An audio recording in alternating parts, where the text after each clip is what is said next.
Азат мырза, бүгін Ақсақалдар кеңесінің жиыны өтті. Негізі Ақсақалдар кеңесі Ақ жол партиясының басшылығына, оның төрағасы сізге, Азат Перуашев мырзаға бірнеше сын айтты. Менің бұл жердегі түсінгенім, Ақ жол партиясы үш мәселе бойынша өзінің позициясын анықтаған жоқ. Мен соларды тізіп өтсем, біріншісі бұл Жаңаөзен оқиғасына қатысты соттардың бәрі түгелімен аяқталды. Осыған байланысты Ақ жол партиясының өзінің бір мәлімдемесі, әйтпесе қандай да бір бағасы болған жоқ. Екінші мәселе, қазір Евразиялық одаққа қатысты референдум жариялау мәселесін кейбір оппозициялық күштер қолдап жатыр. Бұған қатысты Ақ жол партиясының позициясы қандай? Үшінші, Ақ жол партиясының мүшесі, мәжіліс депутаты болған Аманжан Рысқалиға қатысты қозғалған қылмыстық іс, оны қамауға алу жөніндегі санкцияға қатысты сіздер оның мүшелігін ғана тоқтаттыңыздар. Шындығына келгенде бұл өте партия үшін өте ұят жағдай. Партия бұл мәселе бойынша зерттеулер жасап, қандай да бір қарар қабылдау керек еді. Осы мәселелер неге осы күнге дейін айтылмай отыр? Өзіңіз осы болған әңгімені естіңіз ғой деймін. Барлық мәселелерге біз жауап бердік. Ақсақалдардың алқасы, енді ақылдастардың алқасы деген бұл партияның осы кеңесшілердің органы. Олар кейбір мәселелер бойынша кейде осындай күнделікті біздің жұмысымызға қатыспағаннан кейін кейбір мәселелер бойынша хабарсыз қалып қалуы мүмкін шығар. Себебі, мысалы, Аманжан Рысқали бойынша мен берген, мысалы, ақпаратқа олар қанағаттандырған болған сияқты. Не бойынша екінші мәселеңіз қайсы еді? Референдум мәселесі. Референдум мәселесі, оған да мен пікірімді айтсам, ешқандай ол жағынан келіспеушілік болған жоқ. Себебі бұл әр партия, мысалы, басқа бір партиялар бұл референдум ұсынса, ал біздің ойымызша бұл идея, бұл ой қазіргі кезде аса өзекті емес. Біз алдымен мына кедендік одақ бізге қаншама тиімді, қаншама тиімді емес екенін біліп түсінуіміз керек. Меніңше, бұл кедендік одақ деген біздің бизнесімізге пайдалы болуы мүмкін жағдай, бірақ та ол пайдалы бола ма, немесе пайдалы емес болады деген барлығы көбісі осы біріншіден өзіміздің біздің кәсіпкермен байланысты, әсіресе отандық өндірушілермен байланысты, екіншіден мемлекеттік органдармен байланысты. Себебі өкінішке қарай қазір кезде қарасақ, мына мысалы Ресейдің, Белоруссияның мемлекеттік қызметкерлері осындай пікір алмасу үрдісінде өз ұлттық экономикасының мүддесін өте қатты қатантып айтуға болады, қатаң түрде қорғанып жүр. Ал біздікілерше көбісі жағынан оларменен келісіп, кейбір мәселелерде тіпті қазіргі мына салық саясатында яғни тек кедендік саясатқа емес, бірақ салық саясатында, басқа да экономика саясатында оларға сүйініп атқаруға келісіп отыр. Меніңше ол қате. Кеше ғана мысалы Әділет министрлігінде болған ведомствоаралық комиссиясында мысалы қаржы министрліктің дайындалған акциз саясаты туралы заң жобасының концепциясын талқыланды да, сонда да мысалы Берік Имашев мырза қатты сын айтты сол жоба жөнінде. Себебі акциз саясат екен, бұл салық саясатының бір түрі. Біз бұл жерде кім қаржы министрліктің қызметкерлері Ресей саясатымен оны байланыстыруға тырысып жүр, ұсынып отыр. Ал біздің ойымша, бұл деген біздің тәуелсіздігіміздің бір түрі. Біз оны басқа бір мемлекеттерге қалдырмамыз керек, басқа бір мемлекеттік органдарға, бүтін мемлекеттің органдарға сенбеуіміз керек деп есептейміз. Яғни бар проблемалары бойынша қазір ақпарат берсем, көбісі біздің әріптестеріміз, ақсақалдарымыз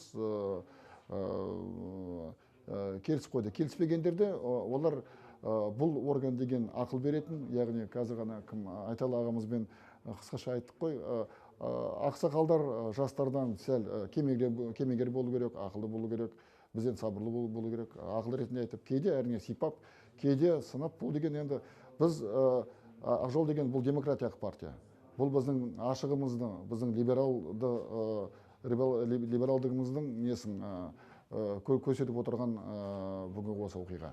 Егер Жаңаөзен туралы айтсақ, әрине бұл деген біздің халқымыз үшін өте сондай қайғы жағдай.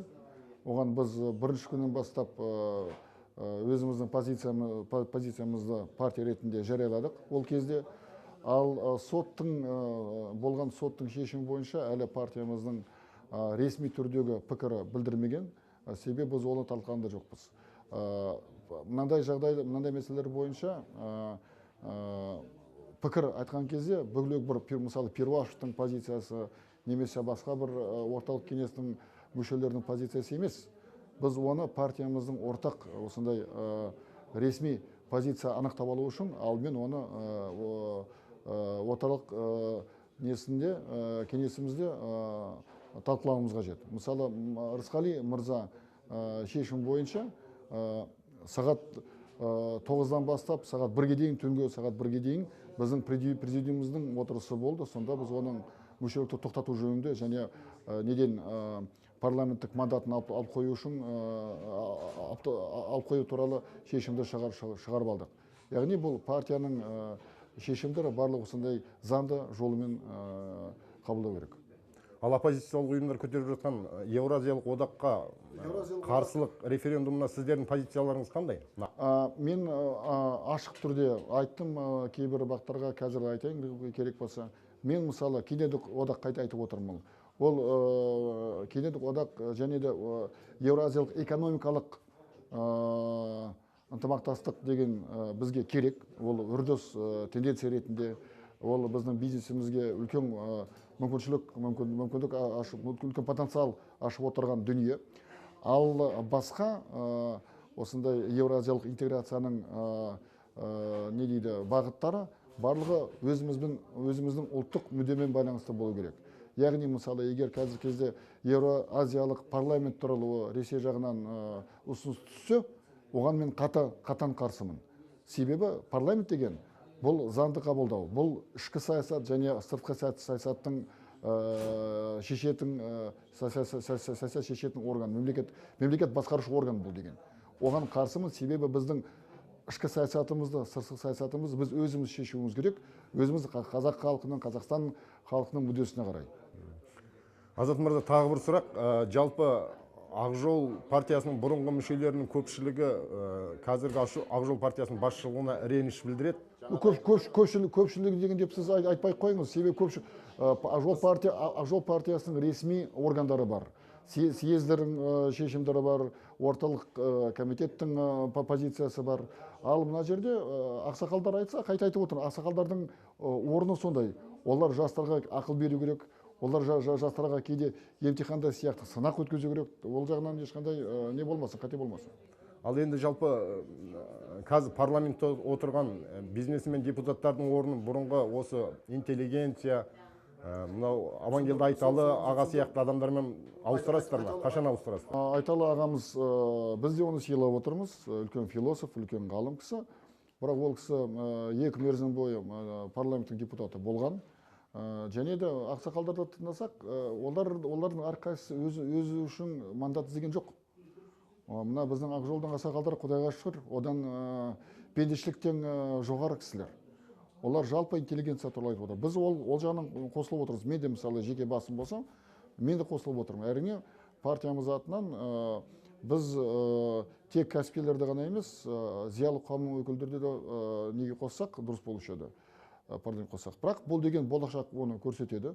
Мен сайлау болғаннан кейін 2-3 күні бірақ айта салдым. Парламенттегі мандаттары ешбір депутаттың меншігі емес. Бұл партияның меншігі. Яғни қазір кезде мысалы егер экономикалық мәселелері, экономикалық проблемалары мына дүниежүзілік қаржы дағдарыстан кейін аса осында өзекті болса, біз экономика білетін, экономика түсінетін, сол экономика көтеретін жолдарды білетін адамдарды жіберсек парламентке, бірақ болашақта бұл проблема шешкеннен кейін міндетті түрде мәдениет қайраткерлері де, мына интеллигенция өкілдері де партиямыз атынан парламентке жіберуге дайынбыз. Рахмет сізге.